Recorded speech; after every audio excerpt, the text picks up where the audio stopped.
ça, je voulais savoir si tu voulais qu'on entende ta voix.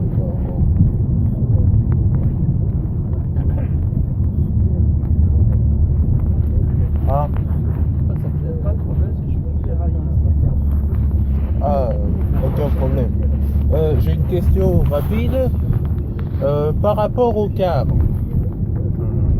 c'est lequel pour toi en confort conducteur? Pour moi, c'est le 7 Le Cetra, mais lequel? Le 415 HD. Le 415. À nettoyer, c'est lequel le plus difficile? C'est tous pareil. Difficile, c'est côté des moquettes. Quand c'est en moquette, c'est compliqué. En moquette? Il y a des cars en moquette, je ne savais pas. Les cartes risques, c'est en moquette. Ah, je ne savais pas. Et et dans les Iveco, c'est lesquels tes préférés?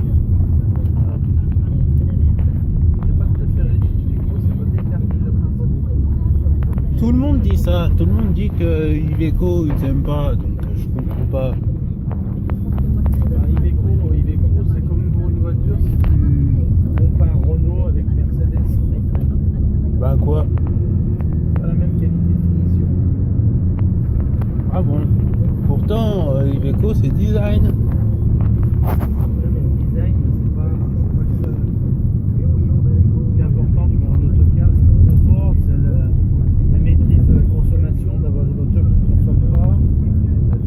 Mais ils consomment pas. En plus, ils ont feu de jour à LED, les Iveco, je crois. Les feux de jour à LED, ça marche plutôt bien. Gasoil. Hein, vieux? Gasoil, carburant. Le carburant. Ça consomme pas beaucoup, Iveco. Ça consomme plus que des Mercedes. Ah bon? J'étais pas au courant. Je savais pas. Et donc du coup, je me posais une question.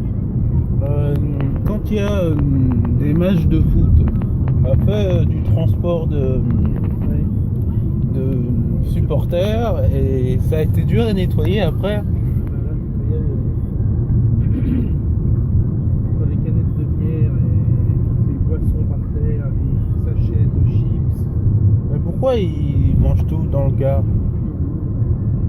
C'est comme ça, et normalement ça vient de manger dans le car.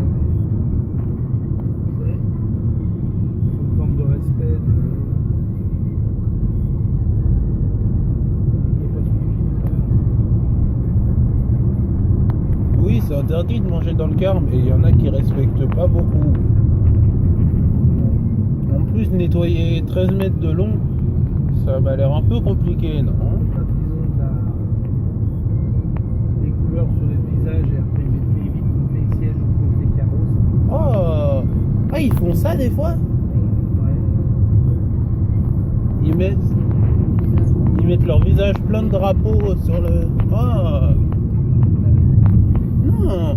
Ah, c'est horrible! Oh là là, après le passage des supporters, là, ça doit pas être terrible. Je pense pas que ça soit très appréciable. Non?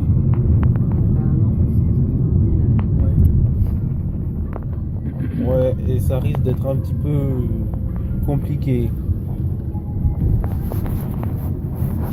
Je m'y attendais pas. Est-ce que des supporters fassent ça, quoi? Mais tu sais, t'emmènes des enfants, t'emmènes des adultes, des vitres, tu peux les nettoyer tous les jours sur l'autocar. Et t'en as 13 mètres de long d'un côté, 13 mètres de l'autre, ça fait 26 mètres, plus la partie arrière qui fait 2,50 m, ça fait 8,50 m, plus le pare-brise. T'as 30 mètres de carreaux à nettoyer tous les jours. Oh! Ah bon? Ouais. Surtout sur les cars à 2 étages, comment ils font ces conducteurs-là? On double encore les carreaux. Oui, mais pour tout nettoyer, enfin, c'est un peu dur. Bah, tu mets 1h30 1h30! on va passer l'aspirateur. Oh mon Dieu. balayer. Oh mon Dieu, non! Ça doit être dur de conduire des cars finalement. Ouais, vaut mieux transporter du gravier voilà, plus de problème. En plus, on est tout seul à l'intérieur. Du mazout, du diesel, de l'essence dans un camion. Ou le robinet, tu fermes. Ouais, j'y avais pensé. Mais je pense que c'est mieux le poids lourd que le car. L'avantage du polo, c'est que quand tu t'arrêtes pour tes pauses obligatoires, tu te mets dans ta couchette, tu dors 1 heure, personne ne Ouais. te dérange. Alors Quand que, tu es en autocar, toujours, monsieur, vous pouvez m'ouvrir la soute, j'ai oublié mon mouchoir. Un moment après, un autre, vous pouvez m'ouvrir la soute, j'ai oublié mes lunettes. Et donc, on ne repose jamais, toujours là, les gens, c'est horrible. pas que c'est horrible, c'est différent. Fini. Ouais. Les gens comprennent pas que- Mais ils auraient mieux fait de le dire avant. Hein? Ils auraient mieux fait de le dire avant, non? Ouais. Je pense que les cars Lisa, par exemple, ils sont moins à plaindre que les cars longue distance, non?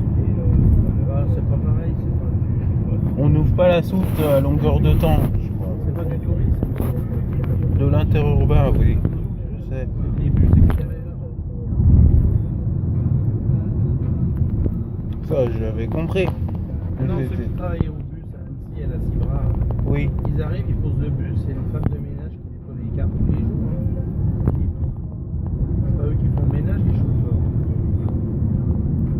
Ah, la Cibra, c'est pas eux qui font le ménage, c'est pas les conducteurs. Non, non. Contrairement aux cars de tourisme, je suis un petit peu surpris. C'est comme ça. Quand ils ont fait leurs heures de conduite, hein, les gens C'est tout. Ils font que de la conduite, quoi. de la conduite, pas de ménage. Ça doit être difficile de pouvoir tout faire, quoi. Conduire, plus faire le ménage après. Oui, quand tu rentres à 2h du matin d'avoir bien fait à 700-800 km à l'autocar, tu rentres à 2h du matin, tu peux encore faire les carreaux, le plein du car pour le lendemain parce qu'il repart, le ménage. Ouais, mais on repart à quelle heure le lendemain qu'on Des arrive? fois, c'est un conducteur qui repart avec ton car, il faut les rentabiliser, les véhicules. Toi, tu rentres à 2h, à 3h30, il est fini de nettoyer, à 5h, il repart avec un autre conducteur pour revenir. Mais préalablement, il faut que les véhicules soient prêts. Ah ouais. Oh la vache. On n'a pas le même car? Ben, disons que un conducteur il doit travailler 9 heures par jour, donc moralité, s'ils arrivent à le rentabiliser sur 15 heures, ils vont faire, hein, les employeurs. Donc avec 2 conducteurs, Ouais, mais pendant que le premier conducteur se repose, le deuxième il prend le relais tout de l'autre suite. qui prend le car. Ça m'arrange. Un autocar ça coûte 300 000 €, ben, les moyens. On peut pas non plus laisser la moitié du temps au garage. Ah ouais.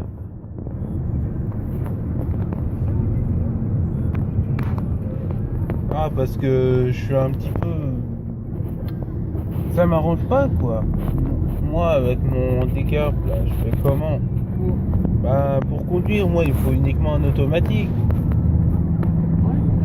Ouais, bon, à ce moment-là, vaut mieux. C'est pareil, donc, À l'automatique. la Cibra, ils ont plus d'automatique. Il vaut mieux. Oui mais même avec l'épilepsie je sais pas. Ah, après, je vois. Je suis pas sûr que si, Je sais pas te dire. si les cars sont adaptés, ils fassent conduire de conducteurs quoi. Je sais pas, c'est une question pratique. T'étais où toi avant?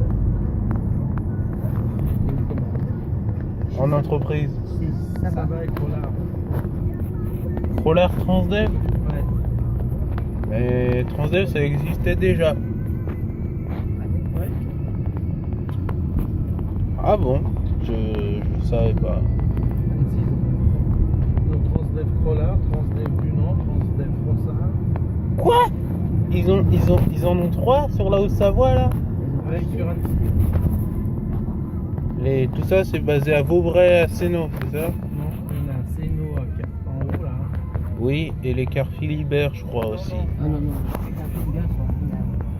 Oui, Enfin, le siège est à Lyon. mais ils sont à Villaz, oui, je crois. Oui, je pense qu'ils sont à Villaz, ouais. Transdev Frossard, ils sont à ils sont à Céno là-bas. Ouais, c'est ça. Ronchy. Après Crollard, Transdev, ils sont dans la zone de Vaubray. Oui, voilà. Transdev du Nord, ils sont à Sillingy. Oui, ils sont dans la base, là. En face du collège. Ouais.